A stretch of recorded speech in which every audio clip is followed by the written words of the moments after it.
everyone, it's Sam here. So today I'm going to show you how to make this 6x6 magic slider card. So you just simply pull the top here. I like to do it slowly and you'll see your coloured image reveal itself. And then you just slide that back down and it disappears and you've got all your space inside there to write your message. So let me show you how easy this is to make.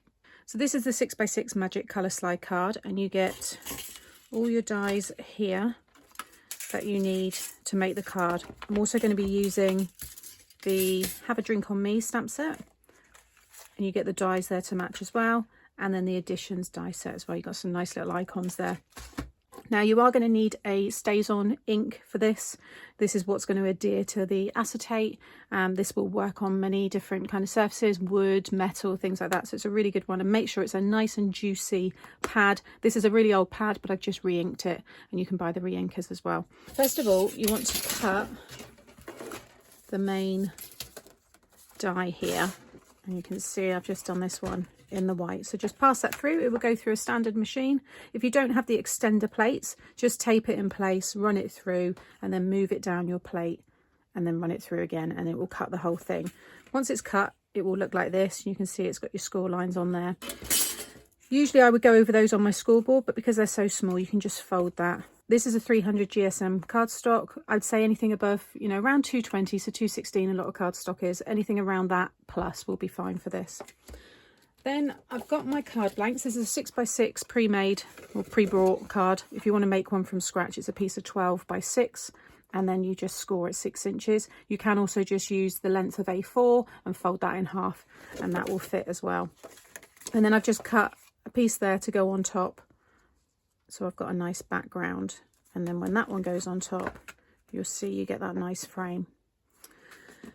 Then what you want to do is you'll have this plain square die, and this is the one that will cut your acetate. I've got a chrome base plate on my Big Shot and it cuts your acetate really well, but if not, run it through and it will certainly emboss enough for you to be able to cut around, and because it's just a square shape, it's really easy. But you could also add a couple of shims if you really want it to push through that acetate. And this is quite a thick one that I'm using here, but any thin window sheet, acetate sheet, it's got a few different names, is going to work fine as well. So if you've got a thinner one, then use that. And then you also want to cut another piece in white card, and that's what I'm going to stamp and colour my image. So I've got the white piece there and the acetate, and stamping platform is going to be your best friend for this, because you want to make sure that you get the stamping exact. It needs to be in the same place on both. So first of all, I'm going to stamp the acetate first of all. So I'm just going to place this in my platform. I'm lining it up with a marker there just so I know if it did shift, I can line it back up there. Just make sure it's in place. And then for this one, I'm going to use the cup and saucer, the cup of tea, and the sentiment there that goes with it. So this one, a cup of tea makes everything better.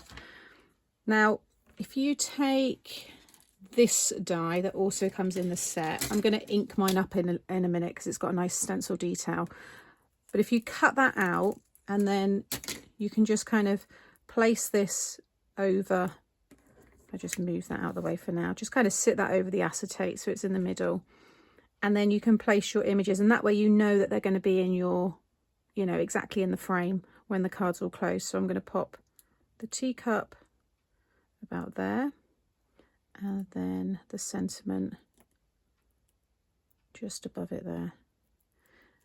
And we've designed the stamps to fit, they will kind of fit across both sizes, but some will fit better in the 5x7, for example, like the bouquet and the tall kind of glasses. They will go better in the 5x7, but they do work across both as well, and you can be creative and you don't always have to stamp the whole image. But I'm happy with the placement of those, so I'm just going to take that back away and just pop my magnets there. But it is likely to pull this up because it's acetate. So just pick those up. That's all okay there. And then I'm going to use my stays on.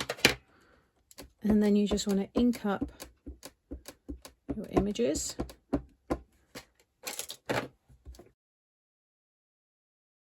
Just give that a good push down there to make sure you've got that all covered. You can always go back in again if you need to, but I think I've got a good transfer there. Another little tip as well with the stays on, or with any felt pads, so with stays on, I just opened this up here, it's a felt pad.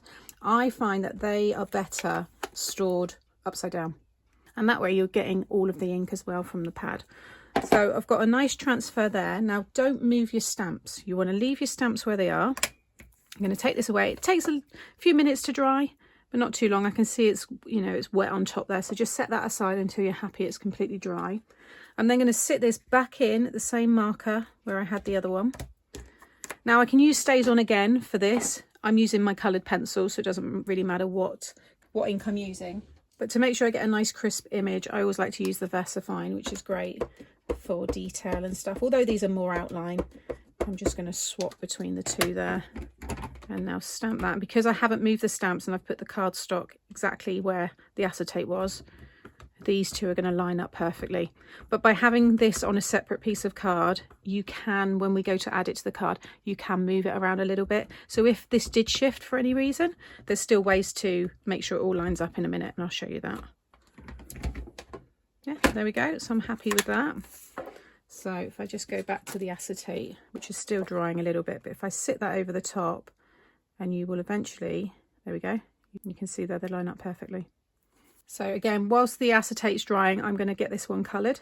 Okay, so I've coloured my image, and then I've just ran some thin tape around 4 sides of the acetate here. Okay, and then you want to make sure your acetate's all clean. I spritzed mine with some rubbing alcohol, which is also Surgical Spirit, and just used a piece of kitchen towel to make sure that's all nice and clean. And then I'm just going to sit it over this piece here, like so. Okay, and then with this one here, I like to add some liquid glue to the back, and then what you can do is pop it behind this one. So I haven't stuck it yet, I'm just holding it kind of roughly in place. Well, that's pretty much spot on. And then fold that down. Don't worry if it shifts at this point, because I've used the liquid glue. I could now wiggle that around a little bit if I wanted to. But I think that is spot on. So that's everything in place there, and that's dry. I've also cut these pieces here. So this can be any kind of fruit slice. It could be a watermelon as well, that if you ink it with the colours. But I've got this one, I think it's going to be like a lemon or an orange slice to go with the fruit tea there. And then I've cut the little tea bag, just paper pieced it. I've used the green, so it's like the same there. And then I've just put a little bit of brown card on the end.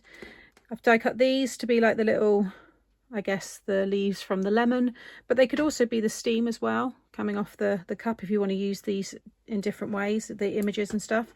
And then I've cut the little spoon there as well. I've also just inked the frame here. I thought I was filming, so apologies, but you just place it back over the top. Okay, so just fix it back into the die, and I've just used my finger dauber, and the faded jeans goes really nice with the paper there. And just go all the way over it, and then you just rinse it under the tap, give it a dry, it's perfect. And now I've got that detail there. I've also cut the little arrow here, and I've die cut this one, which is this die here. Now there is an embossed pull on it. It shows up better on mirrored card, and you can just about see it on the white there, but the little arrow will go over the top of that. So I'm going to have my arrow there. So in fact, I'll fix that in place now. Then this one here is going to slide through the slot there, and this is what separates the images. Okay, so you can see it's just plain, and then as you pull this through, you will have the coloured image. So what we need to do is put a few stoppers in place. So I'm going to open this up, and you want to keep this inside here, so it's just lining up back in that kind of shape, that frame there. Okay, in the set you get this die here. You want to run that through twice. I'm using 300 GSM cardstock, so 2 layers will be enough. If you've got very thin paper that you're maybe using, you might want to stack maybe a few on top of each other. But by running it through twice, you will have these pieces here. So I'm just going to use my quick grab glue and just stick them all on top of, not all of them on top of each other, sorry, just 2 together.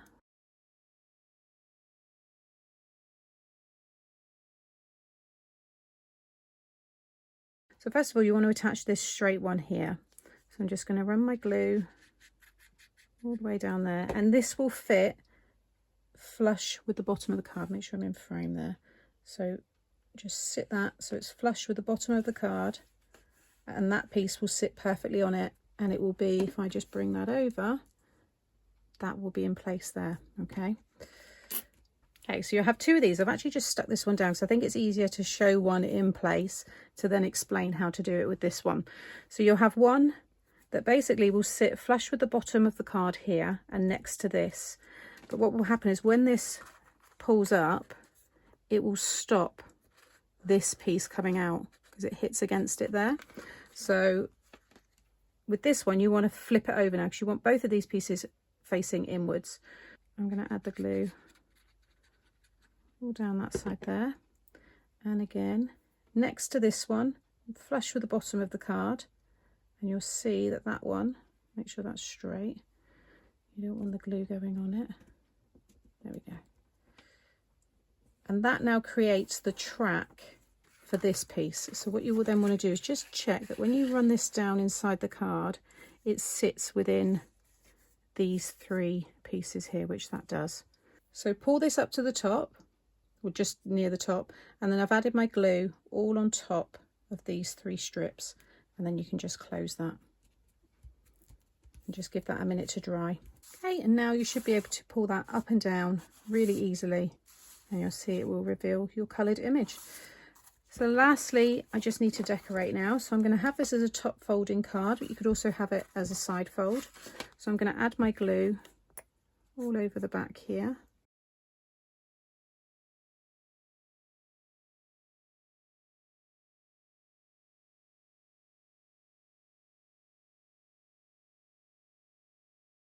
Okay, so that's everything stuck down. I've added some foam on there as well. And now when you slide this up, I like to do it slowly, and you'll reveal your coloured image. You've got all your space to write inside. Obviously you can decorate even more. I think these make great gift tags as well. Thank you for watching. Check all the links in the description box below, and I'll be back again very soon. Bye.